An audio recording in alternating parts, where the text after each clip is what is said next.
Bonjour à tous, merci de vous être connectés. Merci à tous pour ceux qui sont présents ici dans la salle. Tout d'abord, merci à Eurasanté pour leur accueil, cette étape lilloise. Merci également la DREETS, la DRARI, l'ARS, le GRAD.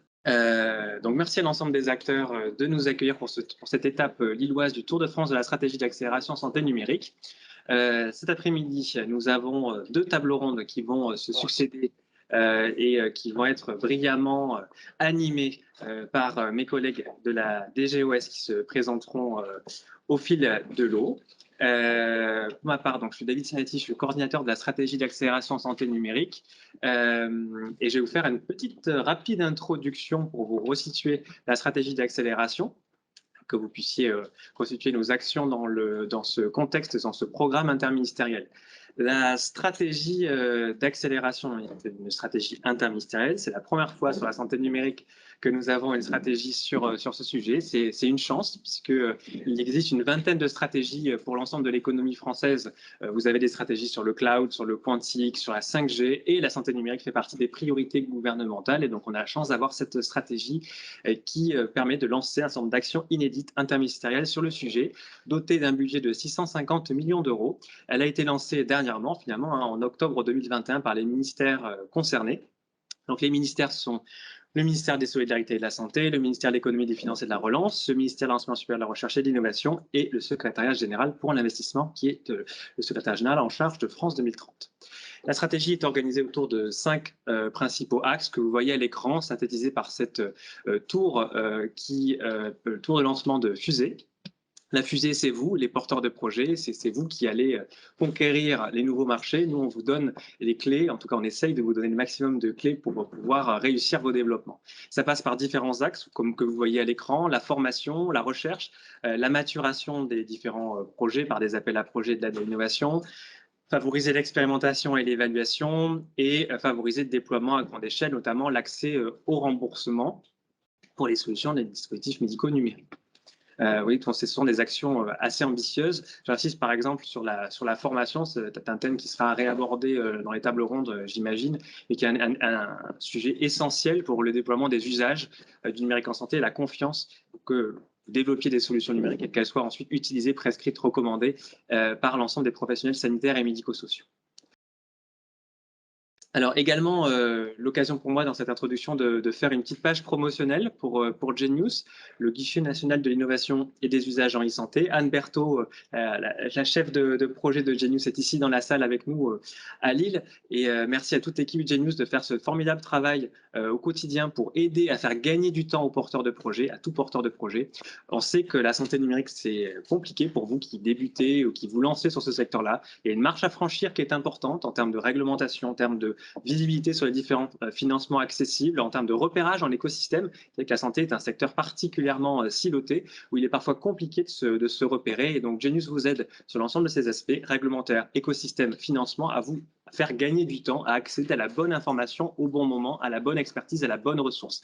Genius, c'est un guichet interministériel, comme vous le voyez à l'écran, avec différents partenaires institutionnels qui ont fondé ce guichet. Donc, nous, le service public, nous parlons d'une seule et même voix via Genius, avec bien sûr l'Agence du numérique en santé, la NSM, la HAS, l'assurance maladie, BPI, la CNIL, le ministère de l'économie, la French Tech, Paris Santé Campus. Ensemble, on travaille d'une seule et même voix pour vous faciliter l'accès aux ressources. Vous pouvez, sur Genius, genius.isanté.gouv.fr, retrouver l'ensemble de la réglementation applicable, des modules type parcours guidé qui vous accompagnent dans également le référencement, par exemple, pour mon espace santé ou l'intégration de l'INS dans vos projets.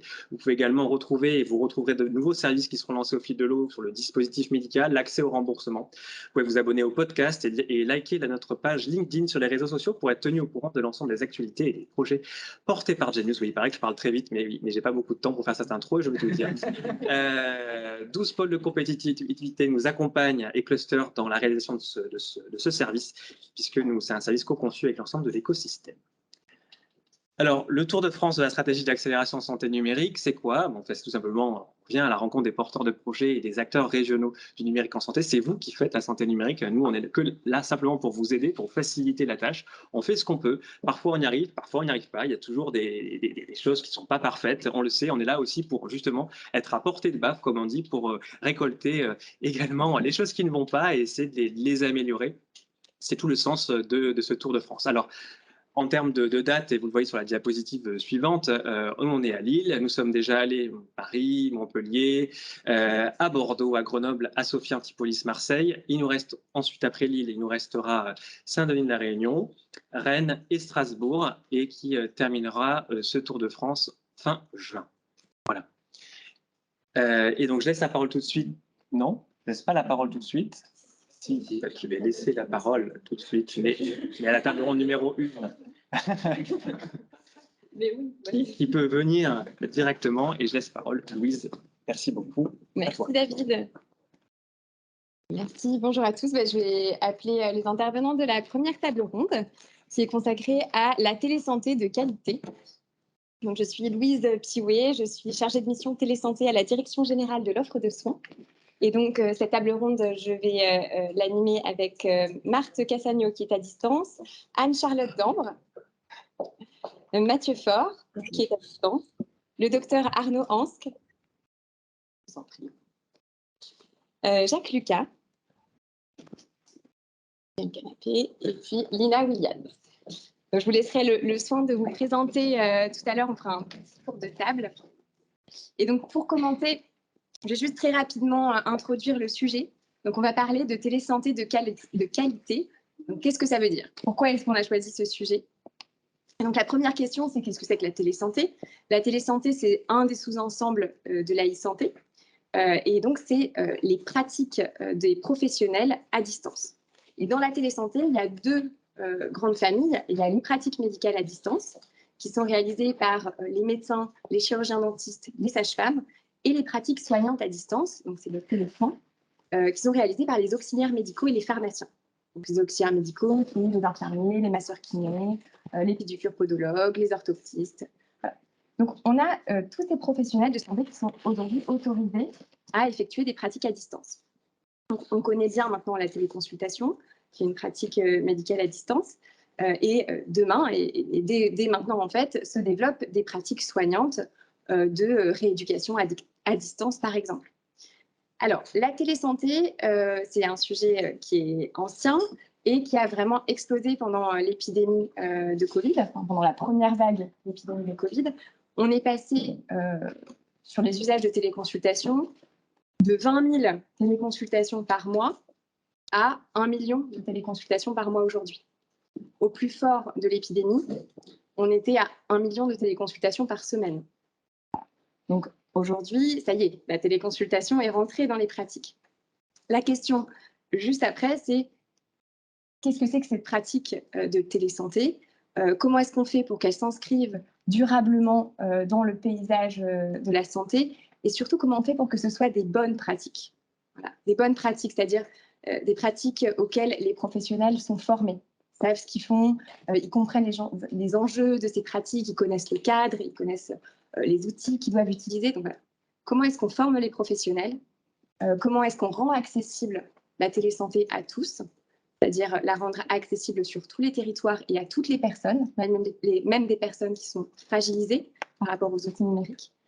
Et comment est-ce qu'on réfléchit à cette pratique? Comment est-ce qu'on prend le temps de se poser les questions éthiques sur qu'est-ce qu'on est en train de faire? Qu'est-ce que c'est que ce changement de la relation de soins à travers l'outil numérique? Et donc, voilà, c'est toutes ces questions-là qui nous semblaient importantes de poser aujourd'hui pour entrer dans une pratique de la télésanté qui soit plus celle de la crise. Il faut absolument prendre en charge des patients à distance, mais qui soit celle de la réflexion et de voilà, quelle est la télésanté qu'on veut et comment on la met en place. Et donc, pour ces sujets passionnants, je suis très bien entourée aujourd'hui et je vous remercie tous d'être là puisque c'est un vrai plaisir d'avoir le temps de cet échange et de cette réflexion. Et merci aussi à Mathieu Faure et à Marthe Cassagno qui sont à distance. Et je vous laisse vous présenter. Donc, Lina, je t'en prie. Merci Louise. Alors, je suis Lina Williams. Je suis professeure de droit ici à l'Université catholique de Lille. Je suis également avocat au barreau de Lille, spécialisée dans les deux cas en tant que dans le numérique en santé. J'ai aussi la chance de pouvoir agir au niveau national au travers d'une société que vous connaissez peut-être, une société savante, qui est la Société française, auparavant appelée de télémédecine, que l'on appelle désormais la Société française de santé digitale, où j'ai la lourde mission d'assumer la vice-présidence, mais pour tout ce qui concerne les questions les questions du numérique en santé, le volet éthique, droit et de manière plus générale sciences humaines. Merci. Merci. Jacques, je t'en prie. Alors, je suis médecin, j'exerçais dans le secteur libéral la médecine interne et la cardiologie jusqu'en 2014, donc c'était quand même pas avant-guerre, donc j'ai cessé mon activité d'exercice professionnel en 2014. Jusqu'en 2014, j'ai cumulé les fonctions donc de médecin libéral et de conseiller national de l'ordre. À l'ordre, j'ai été premier vice-président et délégué général au numérique. J'ai beaucoup œuvré en particulier pour la télémédecine, puisque la première publication ordinale date de 2005, concernait les radiologues pour un livre blanc qui était paru sur du bon usage professionnel et déontologique de la radiologie. Et puis ensuite, on s'est bien sûr intéressé à d'autres sujets. Mon activité ordinale a cessé donc en 2014 et à ce moment-là, le ministère de la Santé était à la recherche d'un président pour l'Agence du numérique en santé et je suis donc devenu président de l'Agence du numérique en santé. C'est donc à ce titre-là que j'interviens, mais j'ai souhaité quand même rappeler mon passé puisque c'est un aspect médical qui m'amène à m'exprimer sur le sujet de la télémédecine. Merci Jacques. Anne-Charlotte? Oui, bonjour, merci Louise. Anne-Charlotte Dan, moi je représente l'association Coactis Santé, qui est une association qui se mobilise depuis 2010 sur l'accès à la santé des personnes vivant avec des handicaps. Donc avec toute une communauté d'acteurs, nous créons des outils très simples, concrets, qui permettent de lever les freins d'accès à la santé.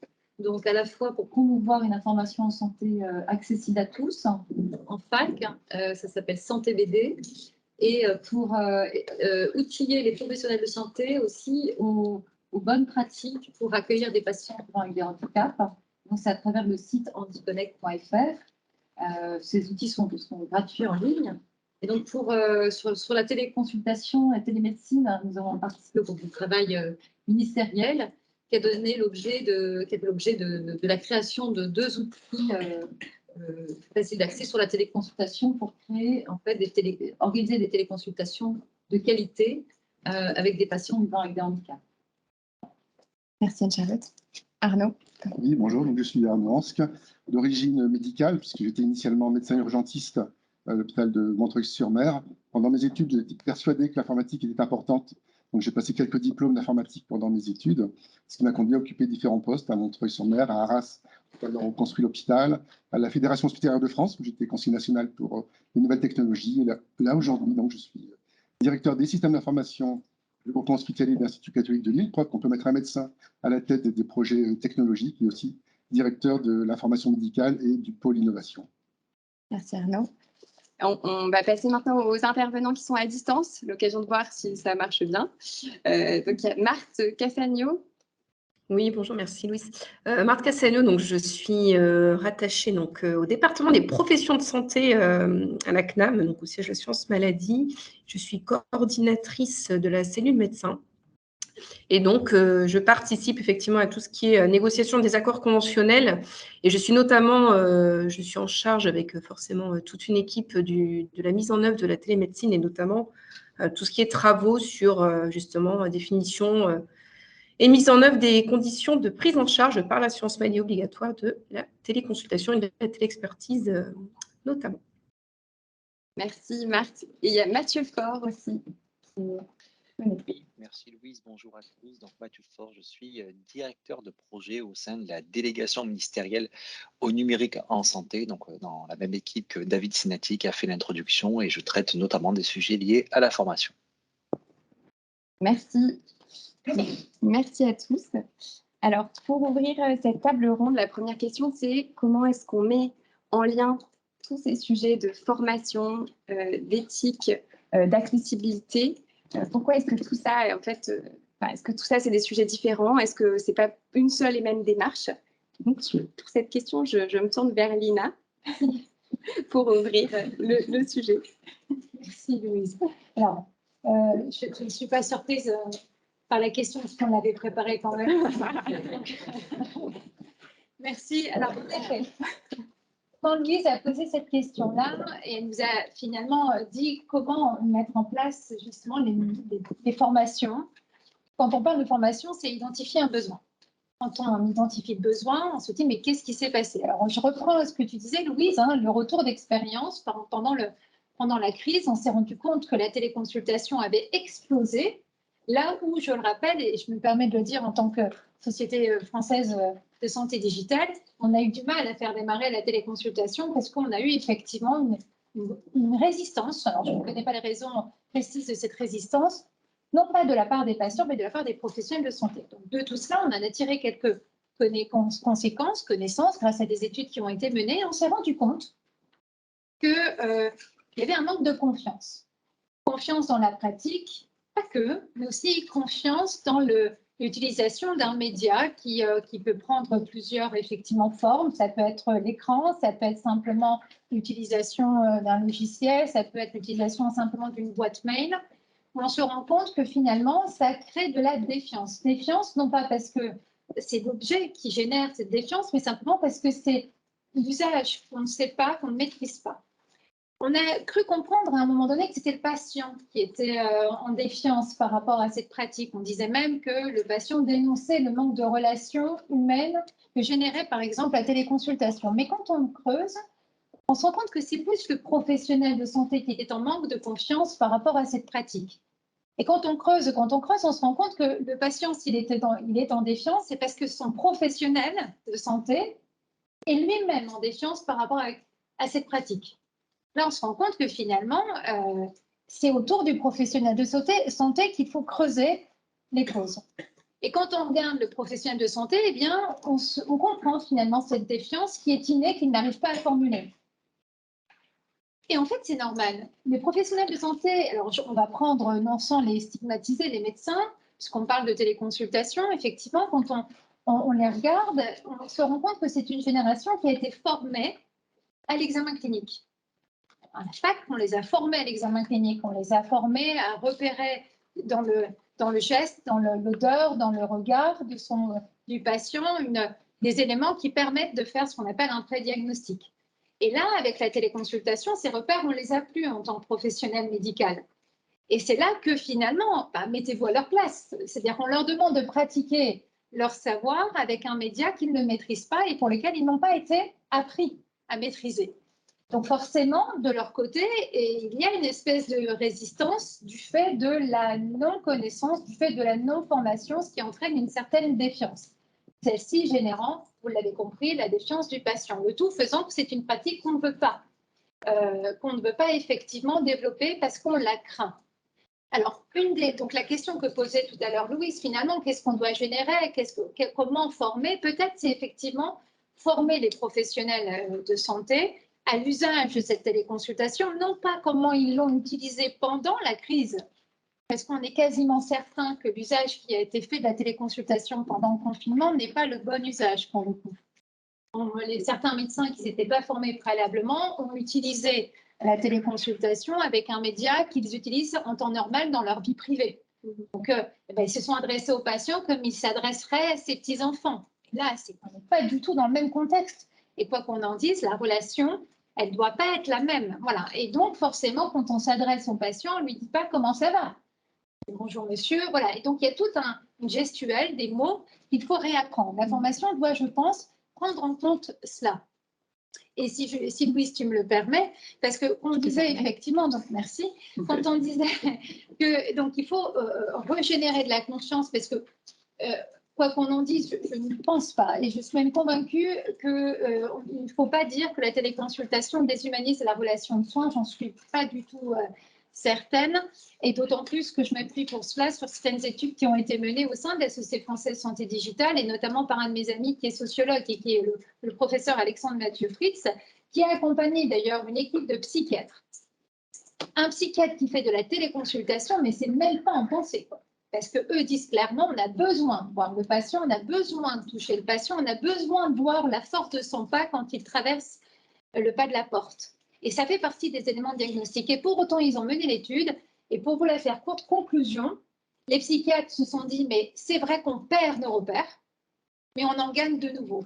Parce que quand on est obligé de figer le regard pendant 40 minutes sur un écran, eh bien, on est obligé de regarder les yeux, parce que je ne sais pas si vous avez vous-même fait l'expérience, quand vous faites une visio et que la personne en face, bon, regardez d'ailleurs, quand la personne en face regarde ailleurs, ça se voit, c'est très visible. Et le psychiatre ne peut pas se permettre de perdre la confiance de son patient en regardant ailleurs. Donc, il me disait d'ailleurs, les psychiatres, je suis beaucoup plus fatiguée en faisant une téléconsultation parce que je suis focus. Là où dans mon cabinet médical, j'ai le droit de penser à autre chose et le patient ne le voit pas.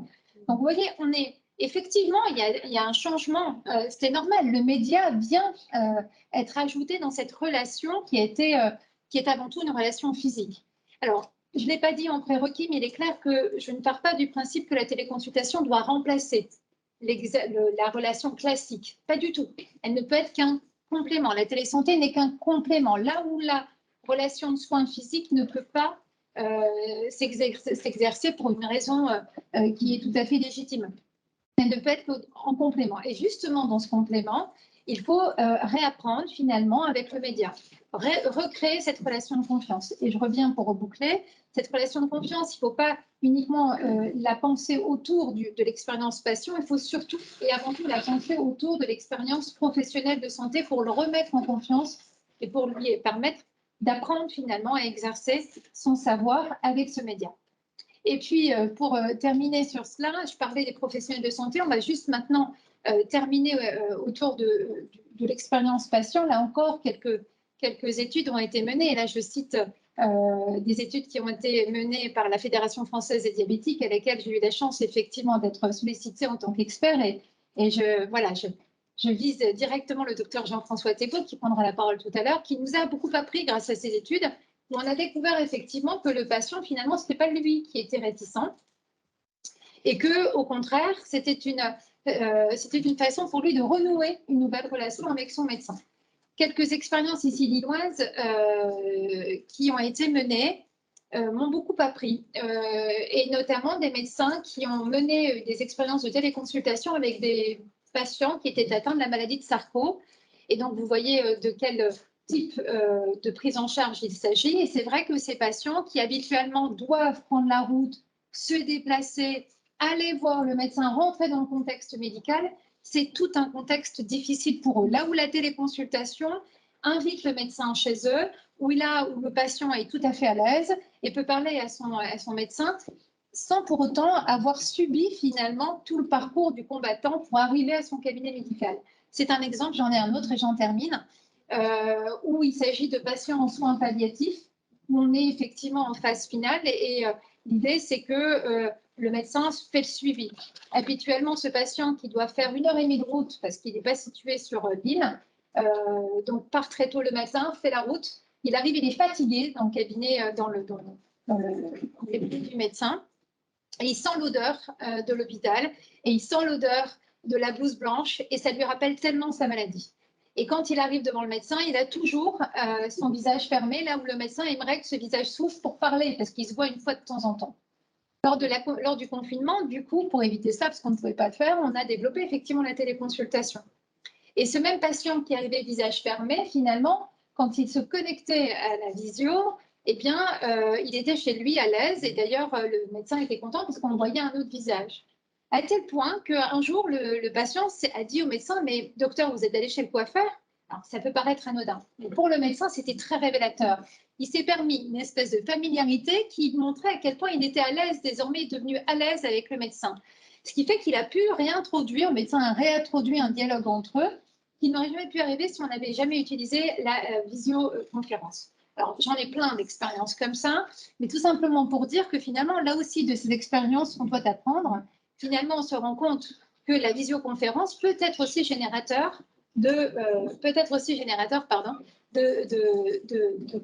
finalement de nouvelles pratiques qu'il nous faut apprendre. Mais pour apprendre, il faut avoir l'esprit ouvert. Pour avoir l'esprit ouvert, il faut garder confiance. Et donc, notre objectif, c'est de former pour créer de la confiance.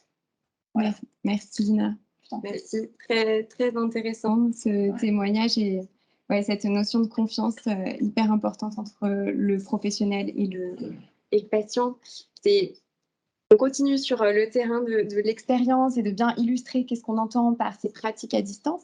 Et je me tourne vers toi, Arnaud. Est-ce que tu peux nous parler un petit peu de la mise en place de la télésanté sur le terrain? Comment est-ce qu'on peut percevoir tous ces enjeux-là? On dit de formation, de confiance, de bonnes pratiques. Qu'est-ce que ça donne à travers des expériences concrètes? Oui, on a eu la chance, à travers la crise qui a été révélatrice quand même, de belles opportunités, puisque l'extérieur nous a imposé de nouvelles organisations, de pouvoir croiser une opportunité de mise en place de nouveaux outils à travers leur maturité, puisque par chance, cette télésanté était mature ou presque en termes d'utilisabilité.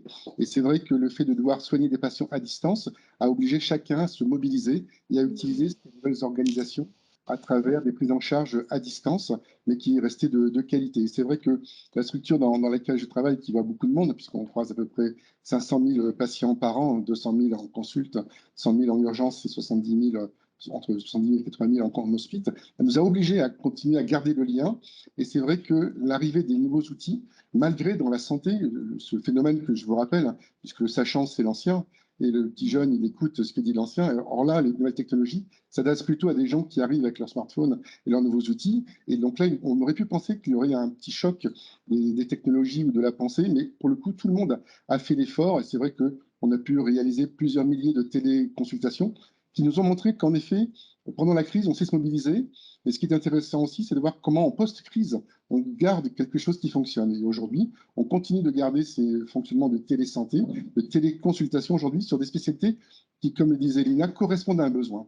On le voit bien aujourd'hui sur les sujets de médecine de rééducation, par exemple, c'est les scléroses en plaques, qui sont des gens qui ont mal, qui sont rétractés pour certains, pour lesquels le transport est difficile et pour lesquels, chaque fois que l'on peut éviter ces transports délicats, eh bien, autant utiliser la téléconsultation, que l'on banalise, mais qui nécessite de ce fait, comme on le disait, une intégration, une ergonomie qui aujourd'hui doit être apprise. Et c'est pour ça que dans notre service informatique, on a une formatrice temps plein dont le temps est dédié à passer du temps avec les médecins, leur vulgariser, leur faciliter l'appréhension de ces outils dans leur quotidien. Parce que là aussi, il ne s'agissait pas de créer une salle de téléconsultation. L'idée, c'est grâce à la maturité des technologies, d'intégrer la téléconsultation dans une consultation normale, c'est-à-dire dans un bureau de consultation avec une caméra intégrée, avec un micro intégré, de façon à ne pas non plus perturber la consultation. Et de ce fait, aujourd'hui, les pédiatres, eux, continuent de téléconsulter, puisque là aussi, on consulte l'enfant, mais les parents aussi. Et donc, quand il faut faire bouger les parents et les enfants en même temps, je vous assure que c'est compliqué, surtout sur l'île, avec les encombrements et les bouchons. C'est vraiment compliqué. Donc, Paris, j'imagine, comme les autres aussi.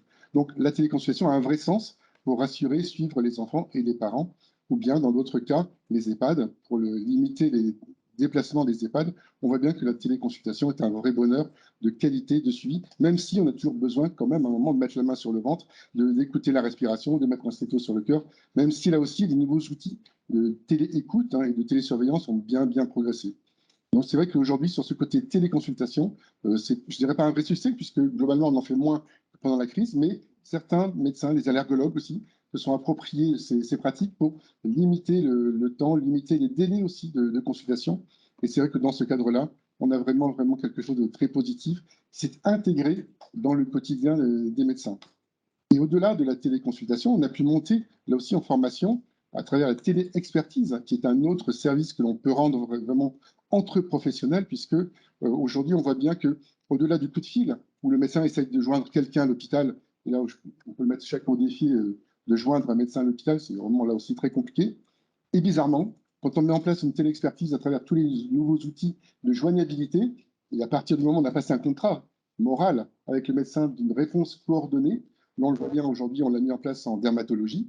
Là aussi, je vous défie de prendre un rendez-vous en urgence en dermatologie pour un névus qui est en train de bouger. C'est un challenge.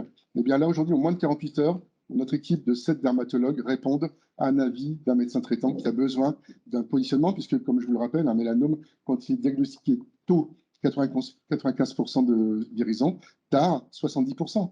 Donc 25% de perte de chance. Qui aujourd'hui pourrait tolérer 25% de perte de chance, surtout quand on connaît la gravité de la diffusion des métastases lors des mélanomes aigus. Donc on voit bien aujourd'hui que ce type de médecine, quand elle est intégrée de façon ergonomique et à travers le besoin du métier, est un vrai gain sur le fonctionnement. Les dernières illustrations, puisque là aussi on voit bien que l'intérêt de la télésanté n'a d'intérêt que si on répond à un besoin. Quand on connaît l'afflux de patients aux urgences, on voit bien aujourd'hui que de temps en temps, certains patients ne sont pas assez gravement malades dans la sensation de l'urgentiste pour occuper des lits dans les portes de l'hôpital ou monter dans les étages quand on connaît la suroccupation des lits. Et bien là, on a mis au point un système qui permet à l'urgentiste de se dire, voilà, je vous propose de rentrer chez vous, mais je vous prends tout de suite un rendez-vous pour demain. Et on conçoit un rendez-vous ensemble entre le médecin et le patient. Et le lendemain, on reprend des nouvelles du patient, mais c'est le médecin, donc lors d'une téléconsultation, qui permet justement de mesurer si l'état s'est amélioré, ou bien s'il s'est aggravé, ou bien s'il est resté stable. Donc, s'il s'est aggravé, forcément, on le rappelle, et là, le patient est attendu. Le patient attendu, on charge d'une façon tout autre qu'un patient qui arrive malheureusement, parfois qui va attendre un petit peu aux urgences. Et donc, ce patient est tout de suite pris en charge, il est connu, son dossier est prêt, il monte tout de suite dans les étages pour être pris en charge. Et s'il va mieux ou s'il a besoin d'un traitement complémentaire, grâce aux e-ordonnances, en plus, qu'on peut maintenant envoyer via aujourd'hui la messagerie citoyenne, ce qui est un vrai gain magnifique de ces dernières semaines. Je pense que là, vraiment, on peut envoyer cette ordonnance et le patient peut aller voir son pharmacien et donc prendre son ordonnance et prendre son suivi globalement. Et on voit bien qu'à travers ce type de nouveaux outils, on a un vrai gain, non seulement de qualité, on rassure les médecins, on parlait de confiance. C'est vrai que la confiance aujourd'hui, elle est dans ces outils-là. On sait que cela fonctionne. Alors, il y a parfois des problèmes de couverture 4G encore, demain 5G donc, sur le territoire. Donc, on voit bien l'infrastructure qui doit continuer de progresser. Mais dans tous ces cas-là, la confiance est là, l'utilisabilité est là, la maturité, un peu d'ergonomie, si elle s'améliorait encore, on pourrait encore en faire des progrès. Mais globalement, les outils sont là et vraiment les médecins se les sont appropriés. Et pour nous, c'est un vrai succès. Merci beaucoup Arnaud. C'est très éclairant sur les organisations qui se mettent en place en télésanté, à quel point c'est pertinent en fait quand on réfléchit les parcours exprès en télésanté, ça répond à des vrais besoins pour les patients et on est bien au-delà de la réponse d'urgence au Covid, on est dans des organisations pérennes et très utiles pour tout le monde. Merci. Alors, ça pose une autre question aussi qui est celle, et on a tourné autour là déjà pas mal, c'est la question de la formation des professionnels pour pouvoir aller au-delà des préjugés dont on parlait, pour pouvoir mettre en place ces organisations dans leur pratique et vraiment se les approprier. Et donc ces questions de formation, je me tourne vers Mathieu Faure qui est à distance. Mathieu Faure est en charge donc de la formation délégation du numérique en santé. Mathieu, comment est-ce que vous accompagnez les professionnels vers le numérique en santé et vers les pratiques de télésanté? Ok, merci Louise. J'ai quelques micro-coupures chez moi, donc voilà, j'espère que vous m'entendez bien. N'hésitez pas à me faire signe en fait si malheureusement du coup ça lag. Alors ce sujet de la formation, déjà, si on peut se permettre un petit pas de côté ou contextuel, et on reprend l'introduction de David Sinati, beaucoup de nos actions, en tout cas que nous menons à l'heure actuelle sur la formation, s'inscrivent dans le cadre de la stratégie d'accélération santé numérique. Et ça permet, en fait, du coup, de visualiser l'importance que la formation a pu avoir, ou du coup, en tout cas, a pris dans ce sujet de la santé numérique. Alors qu'on se pose la question de comment faire de la France un leader au numérique en santé, que du coup, on pose quand même un programme interministériel doté d'une enveloppe de 650 millions d'euros, la condition sine qua non de la réussite de ce programme, c'est la formation. Avant même de se poser derrière les questions finalement en termes de programme de recherche, en fait, du coup, de dispositifs réglementaires, d'accès anticipé, on se dit mais tout cela, en fait, si on n'a pas derrière des professionnels qui sont en capacité d'en comprendre et d'en maîtriser en fait du coup les usages, ça n'arrivera à rien. Et donc la base de la fameuse fusée, en fait du coup, c'est la formation. Alors de façon plus concrète, qu'est-ce qu'on fait? Le premier élément qu'on a fait et du coup qui est assez simple, hein, du coup, c'est pas nous, dans nos bureaux, en fait, du coup, du 7e arrondissement, qu'on dit, ben voilà, le numérique en santé, c'est ça, et allez-y. Tout simplement, on a demandé, du coup, aux gens qui savent. Donc, il y a le Conseil du numérique en santé, qui est un groupe de travail sur la formation, qui nous a fait des propositions. Et puis, sur la base de ces propositions, on allait voir tout simplement, du coup, en fait, les doyens des professions médicales, mais également, du coup, en fait, de la pharmacie et paramédicale, et les grandes associations, en fait, du coup, nationales étudiantes. Puis on a fait ce qu'on sait faire, du coup, assez classique, un groupe de travail. On s'est dit, voilà, qu'est-ce qui est, selon vous, les compétences de base, donc les compétences socles, que tout professionnel de santé doit avoir. Et ce qui était intéressant, c'était vraiment du coup cette vision transversale, parce que ce numérique en santé et la télésanté particulièrement, on voit bien du coup en fait que c'est un outil qui brise un petit peu les silos qui peuvent parfois exister du coup entre les différentes professions et qui clairement en fait du coup crée du lien, en tout cas des interconnexions. Et donc clairement on se dit mais ces compétences-là au numérique en santé, vous devez les avoir du coup en commun, et voire même pour aller plus loin, et je vais y venir, vous devez avoir potentiellement des enseignements du coup en commun. Et donc ce groupe de travail s'est prononcé, a défini un petit peu des compétences du coup en fait de base, donc socle et transversale. Et ce qui est intéressant en fait, au-delà de ces aspects de transversalité, c'est deux éléments. Un, ce qui ressort en fait du coup de ces travaux, c'est que le professionnel de santé doit maîtriser bien entendu les enjeux, il doit connaître un petit peu les services SOC, les références avec SOC, voir comment lui arrive à se positionner dans une galaxie assez complexe en fait du coup de logiciels numériques en santé, mais il a également tout ce rôle-là, du coup, à jouer d'accompagnateur du patient, du bénéficiaire. Et ce qui était intéressant, c'était vraiment de se dire, mais finalement, comment lui, dans sa pratique, bien entendu, il ou elle, du coup, en fait, doit monter en compétences, mais comment également il va pouvoir accompagner, en fait, du coup, et dès aujourd'hui, le patient qui n'a pas attendu, en fait, du coup, que la DNS soit arrivée pour se poser ces questions-là, mais qui, du coup, a d'ores et déjà, en fait, l'utilisation de la télésanté, des applications, en fait, du coup, des objets connectés, mais donc a besoin de ce professionnel, du médecin, du pharmacien, de l'infirmier qui peut l'accompagner. Le deuxième élément qui est intéressant, c'était la place de la télésanté. Et donc ce référentiel de compétences qui définit 5 grands domaines et 15 compétences, du coup de base, la télésanté en constitue un des 5 domaines. Au même titre que la cybersécurité ou les données de santé ou la communication, très rapidement, on s'est dit, mais finalement, cette télésanté, aussi variée des coups divers qu'elle, c'est presque pas forcément du coup une révolution du coup dans les pratiques, mais une telle évolution qu'elle doit constituer en fait du coup un domaine en tant que tel.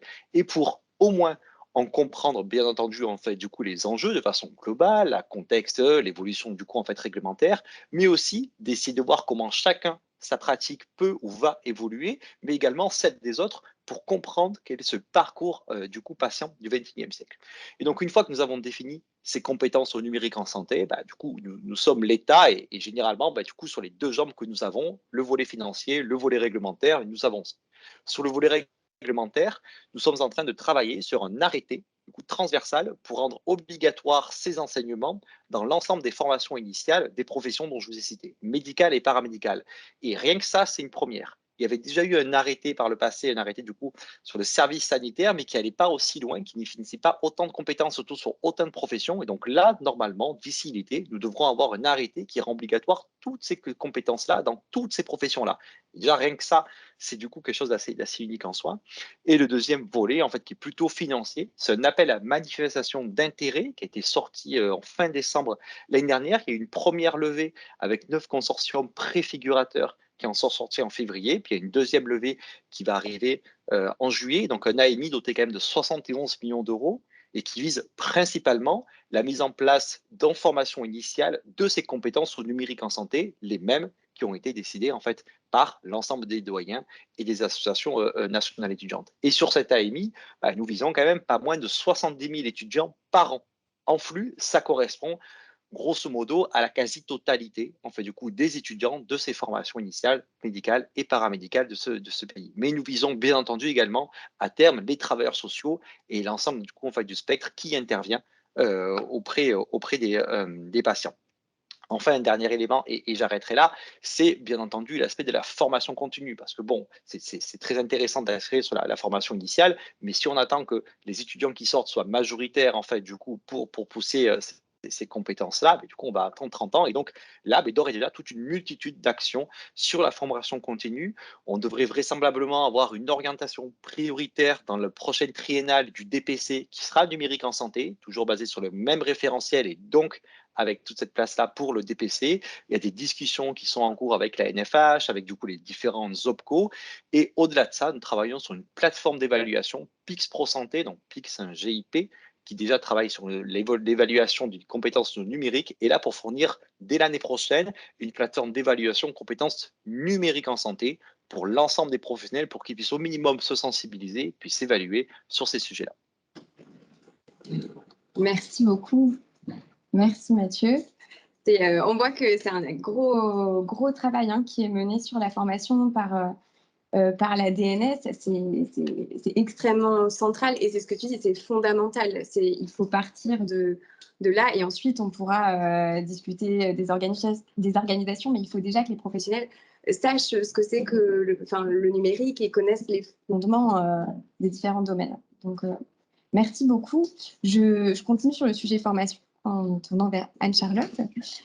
Sur le sujet formation des professionnels, vous, à Coactis Santé, vous avez une démarche active pour les former, pour prendre en charge des personnes en situation de handicap. Et on a eu en particulier tout un travail sur le sujet de la téléconsultation accessible. Donc, est-ce que vous pourriez nous en parler de ces enjeux? Oui, bien sûr. En fait, en matière de téléconsultation, finalement, il y a un certain nombre de points de vigilance que les professionnels de santé doivent avoir quand il s'agit d'un patient en situation de handicap. D'abord, on va prendre des exemples très concrets. Un patient qui est sourd, malentendant, il aura besoin d'avoir un lieu de téléconsultation bien éclairé, qui n'ait pas d'écho, qui puisse y avoir une lecture labiale facilitée, qu'il puisse y avoir aussi la possibilité d'avoir un recours à la langue des signes française ou la LPC en fonction en fait, de ses besoins. Ça demande en fait d'avoir en amont des informations pour pouvoir préparer et mettre en œuvre une téléconsultation de qualité avec tous les moyens de communication nécessaires. Pareil pour une personne qui est malvoyante ou déficiente visuelle, il faudra qu'elle puisse avoir une alternative textuelle ou avoir un dispositif qui puisse permettre de suivre les échanges en braille si nécessaire. On se rend compte en fait que les besoins de communication ils sont assez nombreux en fonction des types de handicap. Et pour un autre type de handicap, c'est des personnes avec un trouble du spectre de l'autisme. En fait, ces personnes-là ont besoin d'être vraiment rassurées avant une consultation. Et même si la consultation a lieu chez eux, ils ont besoin aussi d'être sûrs, de savoir comment est-ce que se déroule une consultation de A à Z. Avoir un scénario le plus proche possible de la réalité pour pouvoir baisser l'anxiété et pour pouvoir entrer dans une relation avec le professionnel de santé. Donc là, il y a besoin aussi d'avoir, avec le professionnel de santé, entre le professionnel de santé et l'aidant, un échange pour savoir exactement comment ça va se dérouler, de façon à ce qu'il y ait le plus de communication possible avec cette personne. Et puis, le professionnel de santé doit se former aussi, parce que finalement, en téléconsultation, on peut accueillir tout type de patients. Et lorsqu'on n'en est pas habitué à un patient qui exprime sa douleur, par exemple, de manière atypique ou qui a des problèmes de communication, il est important en fait de pouvoir trouver les ressources avant le rendez-vous pour pouvoir se mettre dans des conditions qui se déroulent le mieux possible. On peut aller jusqu'à aussi un travail avec des tableaux de communication, une communication par picto, etc. Vous voyez, donc le sujet de communication, il est vraiment central en matière de téléconsultation, parce qu'on a encore beaucoup moins d'éléments pour pouvoir entrer en relation avec le patient. Et puis, il y a le rôle de l'aidant aussi qui est essentiel. Très souvent, on a besoin d'être accompagné. L'aidant va permettre de témoigner du parcours de vie de la personne. On va pouvoir transmettre des informations si cette personne ne peut pas communiquer. Et là, il va falloir accepter le rôle de l'aidant dans la téléconsultation en amont, enfin en tout cas, alors qu'il peut y avoir des sujets par rapport à la confidentialité des données. Donc, c'est beaucoup d'éléments finalement pour que la consultation se passe dans de bonnes conditions.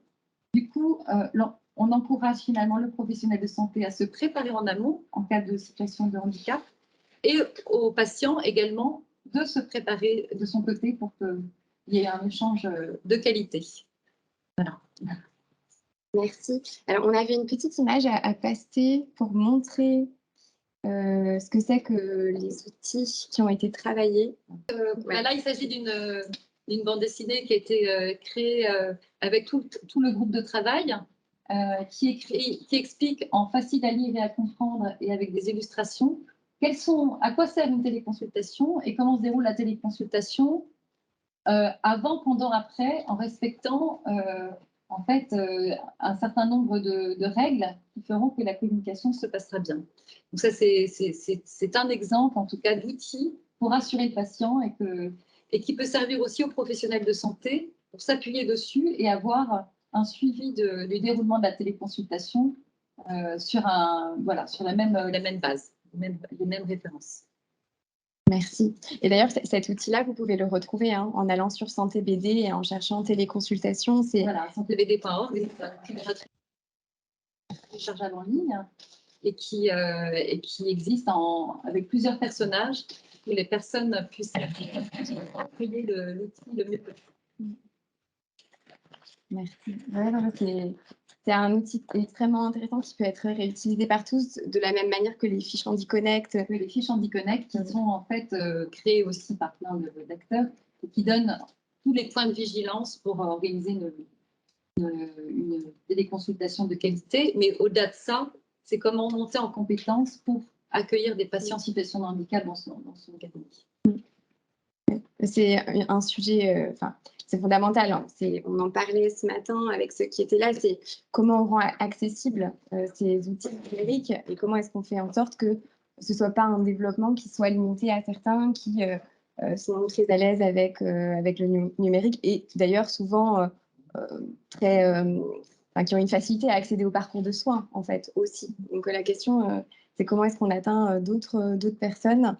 Et alors, c'est une question d'accessibilité pour les personnes en situation de handicap et d'accessibilité pour tous. C'est aussi une question d'accès sur le territoire, avec le risque de la fracture numérique. Et je me tourne tranquillement vers Jacques Lucas. Alors, pour parler de cette notion de ce risque de la fracture, tous ces enjeux de parcours de soins en télésanté qui soient alternés entre le présentiel et le à distance. Voilà, Jacques, je te laisse nous exposer un peu les enjeux point de vue ANS.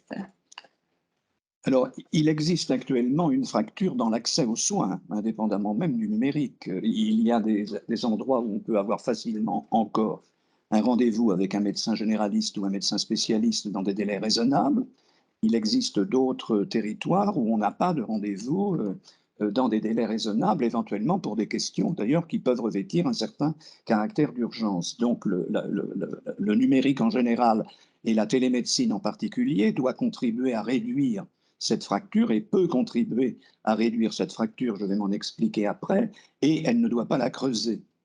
Il y a bien évidemment dans l'accès au numérique un aspect géographique, puisqu'il existe encore des zones blanches et qui ne sont pas couvertes avec le haut débit et qui gênent éventuellement pour faire des téléconsultations avec une lenteur extraordinaire, voire des ruptures. Donc le gouvernement en a d'ailleurs conscience, puisque la politique ministérielle et du secrétariat d'État au numérique était de couvrir la France d'ici l'échéance 2024, si ma mémoire est bonne. Mais il y a également une fracture sociologique et il y a 17% de nos concitoyens qui sont atteints d'électronisme, c'est-à-dire qu'ils ne sont pas capables d'utiliser eux-mêmes, en l'état actuel, des moyens numériques. Et il faut donc, au niveau de la formation, contribuer également à former ces citoyens à un usage qui peut être intuitif d'ailleurs des outils numériques. Quand on pense notamment au smartphone ou quand on s'en achète un, il n'y a pas de mode d'emploi dedans. Mais l'aspect sociologique de l'électronisme, elle peut aussi être d'ordre matériel. C'est pour ça que j'ai cité un iPhone qui quand même coûte un peu cher. Donc il y a actuellement une politique d'accompagnement dans le déploiement du numérique en santé avec sur les territoires des ambassadeurs et des mobilisations des centres communaux d'action sociale, des caisses primaires d'assurance maladie, des associations de patients afin d'aller vers et non pas d'attendre que ces patients que ces citoyens qui sont un peu situés aux marges viennent d'eux-mêmes car en réalité ils ne viendront pas. Alors qu'est-ce que c'est que des pratiques de télésanté de qualité à mon avis? C'est d'abord d'apporter au patient une réponse pertinente à l'inquiétude qu'il a ou aux questions qu'il pose. Et le meilleur exemple, qui a été une franche réussite, ce sont les centres 15. Et je rappelle que les centres 15 actuellement font partie de la régulation, fait le 5e acte de télémédecine, et donc le législateur, il y a eu d'ailleurs des débats à ce sujet-là avec la DGOS, mais que le législateur a fini par inclure la régulation dans les centres 15 sans visio, uniquement par téléphone, comme étant un moyen d'accès. Et on ne peut pas dire que nos concitoyens n'aiment pas les centres 15 au prétexte que ça déshumanise la relation entre le patient et le médecin, puisque les centres 15 ont été victimes de leur succès et sont submergés par des appels téléphoniques qui auraient pu être tout à fait différés. C'est pour ça que des téléconsultations, il faut bien savoir ce dont nous parlons, et l'assurance maladie interviendra après moi, ce dont nous parlons en matière de téléconsultation et de prise en charge par l'assurance maladie, qui sont deux sujets qui sont un peu différents. Ça n'est pas parce que ça n'est pas pris en charge par l'assurance maladie qu'une pratique de téléconsultation ne peut pas être une pratique de qualité. Mais bien évidemment, je reste cohérent avec mes propos, ça éliminerait de la scène un certain nombre de patients atteints d'électronisme n'ayant pas tout simplement les moyens de financer cette téléconsultation. Je me réfère d'ailleurs aux États-Unis généralement, où, comme vous le savez, on s'identifie dans le système de soins américain par sa carte bancaire, alors qu'en France, nous avons la chance de nous identifier avec la carte vitale. Donc, sur la solidarité nationale, on peut distinguer 3 actes en matière de télémédecine, mais je ne voudrais pas non plus éliminer le télésoin ou ne pas parler du télésoin. C'est la télémédecine s'inscrivant dans un parcours de soins. Alors, si nous allons voir nos amis généralistes en disant ça s'inscrit dans le parcours de soins, et c'est toi, médecin généraliste, qui diras à ton patient, tu vas pouvoir me rejoindre en téléconsultation, là, il n'y a aucun frein, puisqu'on ne change pas le mode d'accès aux soins. On passe par le médecin généraliste qui est le coordonnateur du parcours de soins. C'est un monde idéal, le médecin et le patient se connaissent, le patient dispose d'un dossier médical chez son patient et un certain nombre de téléconsultations vont avoir lieu dans le suivi notamment d'une pathologie chronique. Le ministre de la Santé, Olivier Véran, pendant la pandémie, avait dit « Eh bien, on peut résoudre ce problème-là aussi par le téléphone ».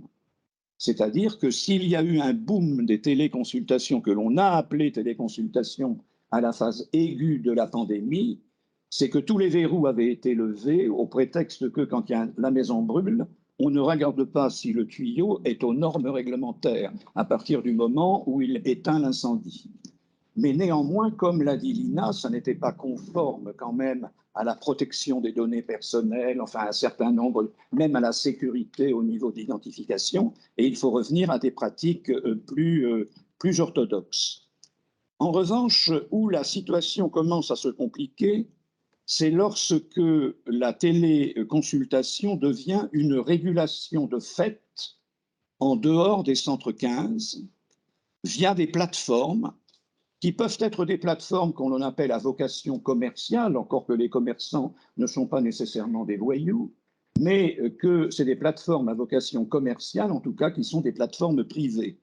Mais on peut imaginer que dans les régions, ce soit également des plateformes publiques. Et on attend que ces plateformes publiques, en fait, éventuellement s'installent et qu'il puisse y avoir une évolution, peut-être des centres 15, mais en tout cas des associations d'urgentistes. Et on sait que des associations d'urgentistes, de SOS médecins en particulier, pour ne pas les nommer, ont commencé à faire des téléconsultations de façon un peu parallèle à leur déplacement à domicile, puisqu'on sait qu'un grand nombre de déplacements à domicile sont totalement inutiles et que le patient sont inutiles médicalement. Mais c'est un patient qui a eu une crise d'angoisse. Le médecin se déplace et dit c'est rien du tout, c'est une crise d'angoisse. Le médecin, il n'a peut-être pas eu des crises d'angoisse, mais en tout cas, une personne qui a une crise d'angoisse, elle peut avoir l'impression qu'elle va mourir immédiatement et qu'elle a besoin d'un médecin. Donc, il faut voir la téléconsultation comme étant aussi la possibilité d'introduire, y compris dans le Code de la santé publique, un 6e acte à côté des centres 15, c'est-à-dire qu'il peut y avoir une télérégulation des appels avant que le patient, pimpon, ne soit envoyé, aille de lui-même d'ailleurs, ou par les pompiers, encombrer, comme on dit, le mot est absolument détestable, les services d'urgence, puisque en fait le patient, autrement, il n'a pas d'autre alternative que d'aller là où il y a de la lumière. Et puis, dans ces plateformes de télé, dans ces plateformes que j'appelle de régulation, il peut y avoir aussi une sorte de dérive et d'un consumérisme lié à la facilité dans une société qui est quand même envahie par l'immédiateté. Je veux avoir une réponse immédiate, mais je ne pense pas qu'il y ait plus de mésusage de la télémédecine, comme certains ont pu le dire, qu'il y ait de mésusage de la médecine tout court, où des patients vont prendre des rendez-vous de consultation alors que, réflexion gardée, ils n'en avaient pas véritablement besoin. Encore que eux estimaient qu'ils avaient ce besoin, c'est-à-dire qu'il faut aussi former l'usager à une meilleure maîtrise de ses affects ou de ses inquiétudes et à une meilleure connaissance d'un recours justifié en quelque sorte au système de soins. Rassurez-vous, ça fait 40 ans que j'entends qu'il faut former le patient, mais ça fait 40 ans que le patient, il est de plus en plus inquiet en réalité parce que actuellement, la médecine va finir par vaincre la mort, notamment avec l'arrivée de l'intelligence artificielle. Enfin, je voudrais dire à ceux, et pour faire un écho à ce qu'a dit Lina, l'examen clinique. Bien évidemment, vous n'allez pas dire à un cardiologue que l'examen clinique est absolument pas nécessaire. Ceci étant, actuellement, l'examen clinique du cardiologue, c'est plus avec son stéthoscope, mais c'est avec une échographie. Et c'est donc déjà un acte de nature qui est plus technique qu'un acte d'examen clinique. Je veux dire, les cardiologues, en gros, ils auscultent plus, ils font des échographies. Alors on dit oui, mais l'interrogatoire est quelque chose d'important. Effectivement, pour les cardiologues, Sir William Osler, qui a d'ailleurs donné une maladie de l'endocardite bactérienne lente qu'on appelle la maladie d'Osler, a pu dire « écoutez le patient, dans 90% des cas, il va vous donner le diagnostic ».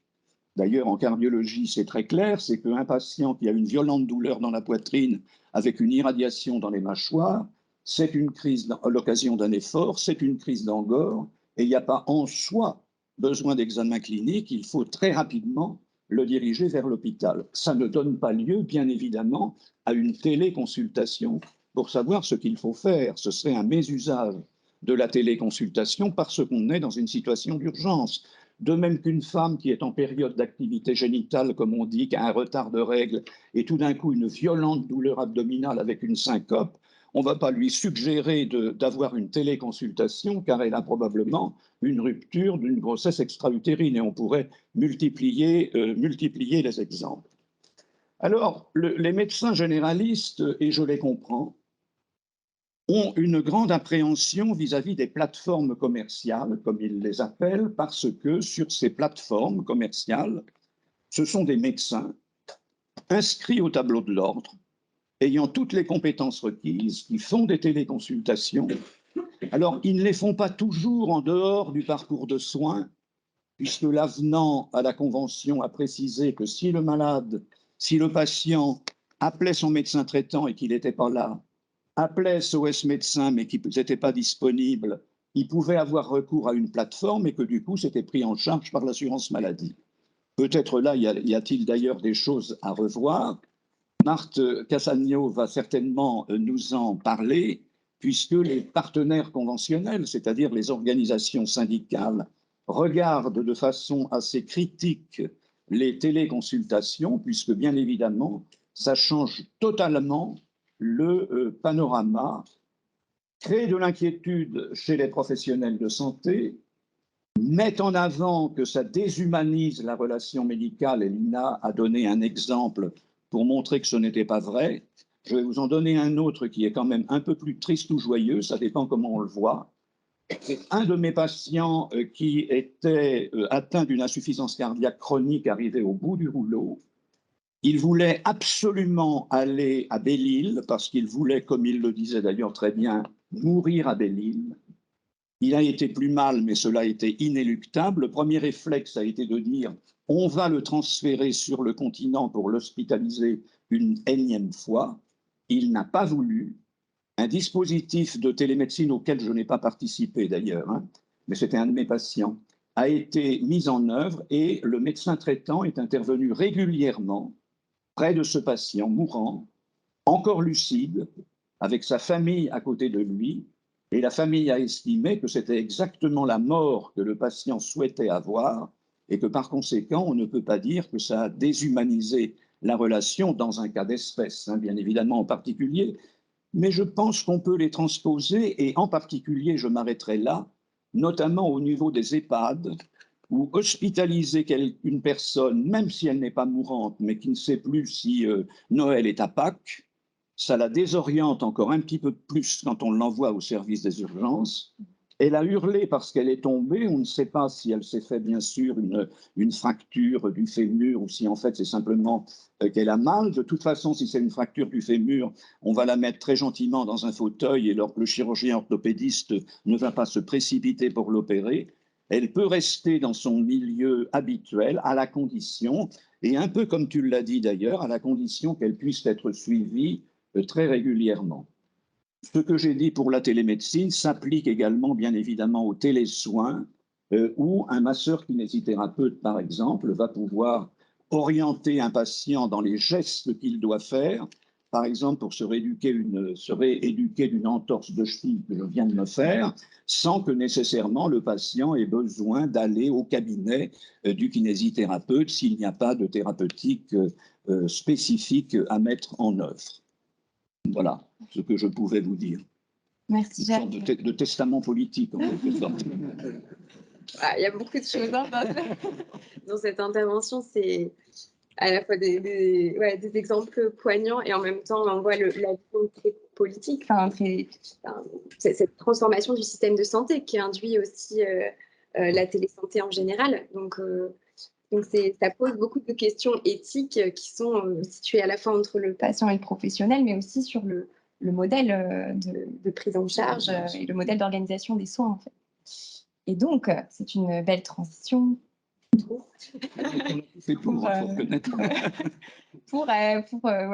proposer à Marc Catagno de l'assurance maladie d'expliquer tout le remboursement. Alors peut-être, petite introduction avant, il y a les pratiques de télésanté telles qu'elles sont définies dans le Code de la santé publique, donc ça c'est ce qui est autorisé légalement, et il y a par ailleurs ce qui est remboursé.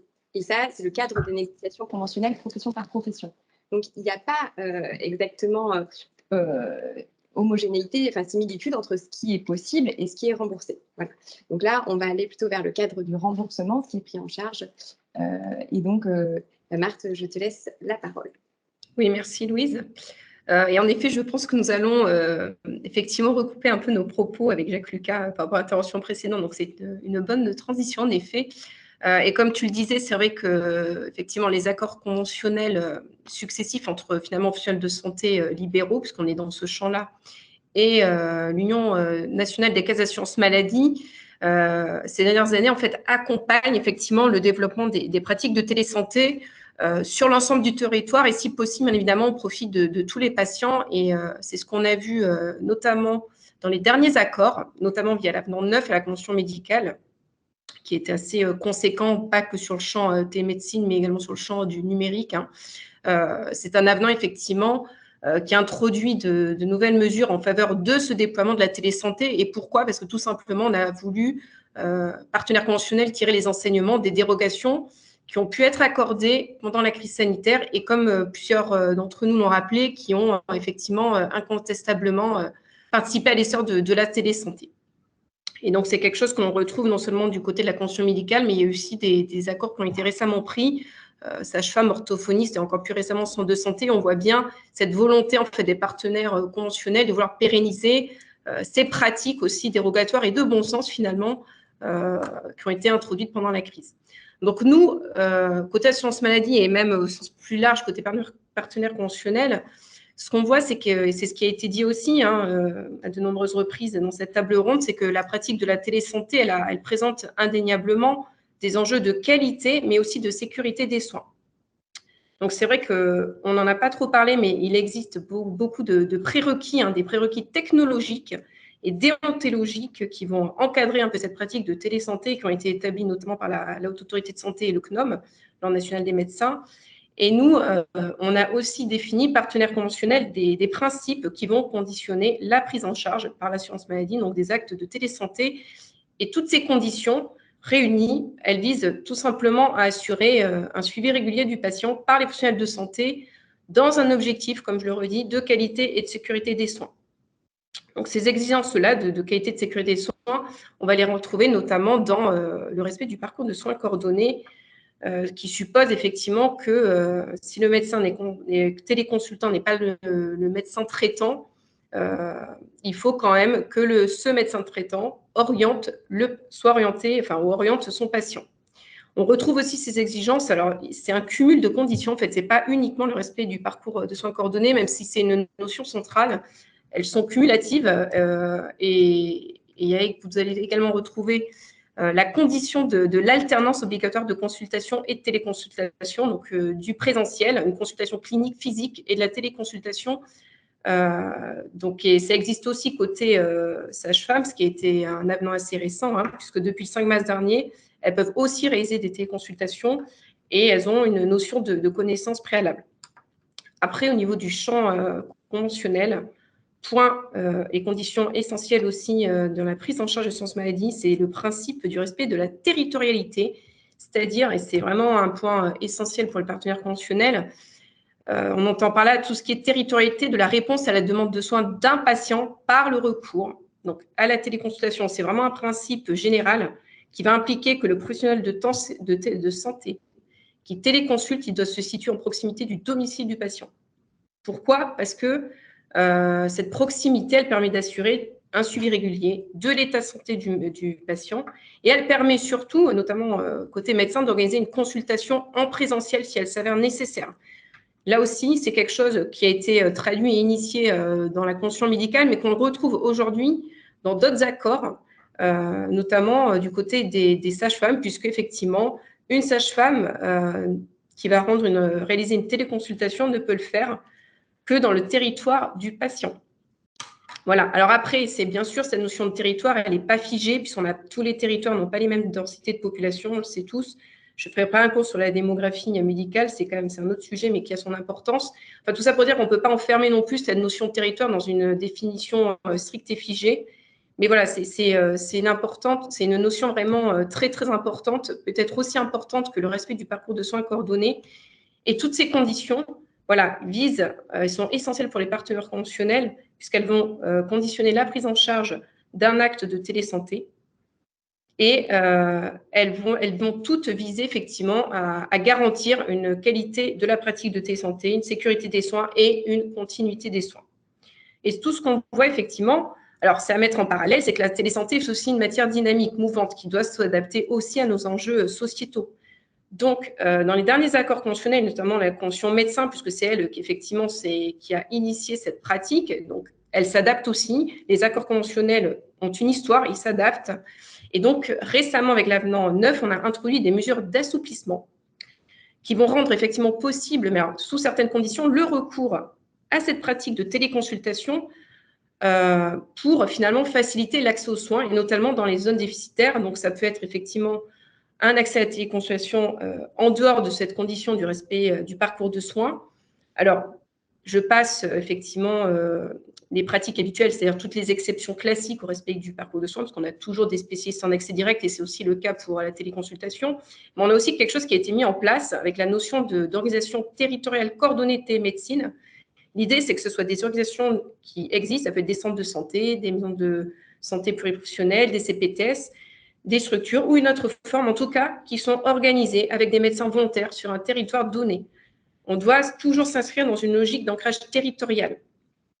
Parce que, comme je le redis, ce qu'on veut, c'est si jamais la téléconsultation rend et met en exergue le besoin d'une consultation présentielle, il faut qu'elle puisse se faire. L'objectif aussi de ces organisations territoriales coordonnées télémédecine, c'est que les médecins qui y participent puissent finalement aussi réintégrer le patient dans le parcours de soins coordonnés, c'est-à-dire concrètement que des patients qui aujourd'hui n'ont pas de médecin traitant puissent peut-être trouver un médecin traitant via ces organisations coordonnées territoriales de télémédecine Tout ceci, bien évidemment, à mettre en parallèle avec d'autres dispositifs existants. La télémédecine, la télésanté, c'est vrai que c'est une pratique, mais elle n'est pas seule. Comme vous l'avez dit également, les uns et les autres dans cette table ronde. Et on a également un assouplissement qui a été mis en place avec la possibilité finalement de pouvoir aussi recourir à la téléconsultation en dehors du territoire d'exercice du médecin, mais uniquement si une offre n'existe pas sur un territoire donné. Puisque voilà, je le redis, c'est vrai que côté partenaire conventionnel, l'objectif premier, c'est bien d'ancrer cette pratique de la télésanté dans le parcours de soins et d'éviter finalement de développer des pratiques médicales détérioralisées, si je peux dire, qui, au sens des partenaires conventionnels, ne présentent pas des garanties toujours suffisantes en matière de qualité et de continuité des soins surtout. Donc, je pense que vous en avez parlé. C'est vrai que récemment, il y a aussi une charte de bonne pratique de la téléconsultation qui a été élaborée par les partenaires conventionnels. Voilà, alors là aussi, c'est une première étape, en fait, dans une volonté finalement de faire connaître aux médecins, au sens large, les recommandations, les obligations essentielles au regard de cette pratique de l'activité à distance.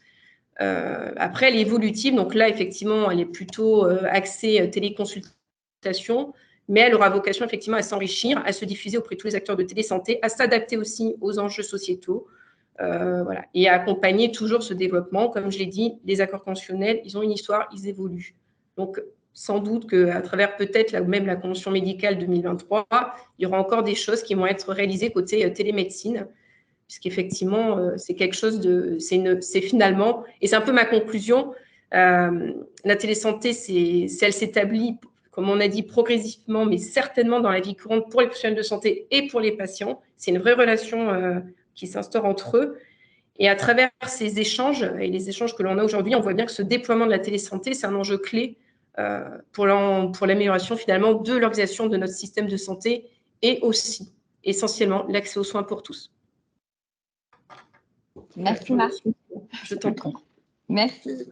Bon, c'est vrai que, en l'occurrence, on n'a pas parlé de la qualité du réseau, mais là, c'était pas... Ah, dommage. Désolée. Mais on entendait très bien. Merci beaucoup. Alors, j'ai un œil sur l'heure et on va prendre peut-être 2 questions avant de conclure, puisqu'on est un petit peu en retard et une deuxième table ronde nous attend. Je ne sais pas s'il y a des questions dans la salle. C'est plus un commentaire qu'une question. Donc, je suis d'accord que la téléconsultation, c'est un nouvel outil qu'on apprenne à intégrer et que ça ne remplace pas. Donc, je suis très content d'entendre ça. Je veux juste m'assurer qu'on n'oublie pas, parce que le sujet, c'est télésanté de qualité, et qu'on n'oublie pas tous les dispositifs qui permettent de créer, collecter, visualiser de la donnée, qui pourront aider un médecin généraliste, spécialiste ou autre à faire son diagnostic, avec, voire même de ne pas avoir besoin d'une consultation, puisqu'on aura des données qui nous disent non, il n'y a pas de critères d'urgence, ou sur une téléconsultation, on dira oui, j'ai vos données, effectivement, on va vous déclencher une vraie consultation, parce que manifestement, il se passe quelque chose. Donc, on n'oublie pas que ce n'est pas juste de la visio-santé, mais c'est vraiment de la télésanté. Tout à fait. Et c'est vrai qu'on n'épuise pas le sujet aujourd'hui. Hein. Il y avait beaucoup d'autres choses à dire sur l'IA en médecine. Ouais, intelligence C'est artificielle. l'intelligence artificielle en médecine. Donc, désolé, peut-être un commentaire. On parle de télésanté de qualité. C'est le but d'aujourd'hui. Je pense que c'est important d'en parler. Mais on ne parle pas de consultation de qualité. C'est pas qu'il faudrait le faire. C'est qu'on peut aussi faire confiance aux professionnels de santé. Il faut que les professionnels de santé se fassent confiance. Absolument. Voilà. Je pense qu'ils savent ce qu'ils ont à faire. Ils savent ce qu'ils peuvent faire. Ils connaissent leurs limites. Et voilà. Donc, la confiance aux professionnels de santé et aux patients serait une bonne chose. Pour tout le numérique, c'est valable pour tout le numérique, pas juste pour la téléconsultation. Ouais. Bon, je suis pas de mauvaise humeur, mais trois petites remarques. Surtout pas les prendre de manière désagréable, parce qu'en fait, je pense que vous n'êtes pas pour grand-chose. Néanmoins, la qualité, la sécurité, jusqu'à présent, c'est l'HAS qui définit, que ce soit l'assurance maladie, les partenaires conventionnels, c'est un problème de qualité. Personnellement, même en tant que médecin, même si je représente les AS, ça me choque. C'est pas là que ça se décide. Ça ne se décide pas sur un point de table de négociation. En discutant, on se met d'accord sur ça, c'est la qualité. Il y a des règles. Deuxième point, la charte qui a été publiée, c'est formidable. Que ne l'avez-vous proposé aux usagers? Au moins pour un avis. France Asso Santé, que je ne représente pas, mais dont je le suis, a été scandalisé, c'est pas moi qui ai été scandalisé, c'est eux, que sorte une charte qui implique l'usager, et on ne lui a même pas montré, on ne lui a même pas demandé son avis. Il faudrait quand même prendre un petit peu le pouls et la vie des gens qui sont concernés par ça. Troisième point, C'est l'assurance maladie qui est en cause, c'est pas vous. moins polémique, mais qui est un constat. Aujourd'hui, on parle du parcours de santé. Rappelez-vous, vous savez, quand est-ce qu'il a été inventé le parcours de santé? En 2004. Autour du médecin traitant, et pas du tout autour du patient, autour du médecin généraliste, en 2004. En 2004, il n'y avait pas de problème de démographie médicale, il n'y avait pas d'autorité de santé, il n'y avait pas de DMP, il n'y avait pas d'HAS pour les recommandations, et il n'y avait pas de nouvelles technologies, il n'y avait même pas d'IFE. Donc on pourrait peut-être repenser l'ensemble et penser qu'aujourd'hui, puisqu'on veut mettre autour du patient, et que ce ne soit pas autour d'un médecin généraliste, que 10 millions de personnes attendent. Donc il me semble que ce serait quelque chose d'intelligent à faire, de repenser, on appelle ça un parcours de santé, moi je pense que c'est plutôt un écosystème autour d'un patient à mettre en place à l'aune des conditions actuelles, plutôt que d'essayer de laisser la main et la signature à des partenaires conventionnels, même si j'ai été président de syndicat, qui en l'occurrence sont un peu contraires à l'intérêt des patients. Enfin, dernière chose, moi je comprends bien qu'on rembourse moins bien les consultations qui sont hors parcours de soins, faites par qui que ce soit, plateforme ou pas plateforme, parce que je pense que on peut faire de la qualité, puis beaucoup faire de la non-qualité. En revanche, ce qui est absolument pas normal, c'est que les patients qui sont hors parcours, quand ils vont consulter en physique, ils sont remboursés à 30%, et du coup, le reste à charge est remboursé par la complémentaire, hors dépassement, alors que quand c'est dans la téléconsultation, ils ne sont rien remboursés du tout. Et du coup, le reste à charge est totalement à sa charge et non remboursé par les mutuelles. Et ça, c'est quand même un principe d'iniquité constitutionnelle à notre sens. Alors, merci Jean-François. Il y a beaucoup de choses dans votre réaction. Peut-être avant de passer la parole à l'assurance maladie, juste sur cette question des bonnes pratiques, rappelez que la HAS a publié des bonnes pratiques sur la téléconsultation et la HAS n'est pas à cette table ronde, elle est à la table ronde suivante sur la télésurveillance, mais il y aurait aussi beaucoup de choses à dire sur ces bonnes pratiques, notamment en termes de confidentialité, d'être dans un lieu calme, isolé. Enfin, voilà, il y a eu des recommandations qui existent. Moi, je ne sais pas si, très rapidement, puisqu'on est en retard, si Marthe, tu souhaites réagir. Non, par rapport aux bonnes pratiques, c'est ce que je disais un peu dans mon introduction, enfin dans mon propos. Effectivement, la charte, elle cite bien en source la HAS, puisqu'évidemment, tout ce qui est prérequis techniques, technologiques, ça n'a jamais été établi par les partenaires conventionnels. Nous, c'est juste une redite. Nous, ce qu'on régit, c'est juste les conditions de prise en charge. Bien évidemment que le patient est aussi au cœur des intérêts de cette prise en charge, parce qu'il est le premier concerné. Et donc, il est bien placé quand même au cœur de la pratique de la télésanté. C'est pourquoi, effectivement, toutes les mesures d'assouplissement qui ont pu être introduites pour justement permettre au plus grand nombre de patients, justement, de pouvoir accéder aux soins via cette téléconsultation. Après, comme je le disais, voilà, les accords conventionnels, ils évoluent, ils ont une histoire. La charte, elle est amenée également à évoluer. Donc, effectivement, on renforcera cette communication, tout comme on a prévu côté assurance maladie, de replacer effectivement aussi peut-être même la communication de manière plus large au regard de l'assuré, non pas toujours le focus médecin. Donc, on prend le point et on le partage, bien évidemment. Merci beaucoup. Merci à tous les intervenants. Merci beaucoup d'être venus. Ce sera le mot de la fin, l'évolution. C'est une pratique en évolution et l'important, c'est de prendre ces temps de recul pour réfléchir sur ce qu'on est en train de mettre en place. Et merci d'avoir pris ce temps-là aujourd'hui.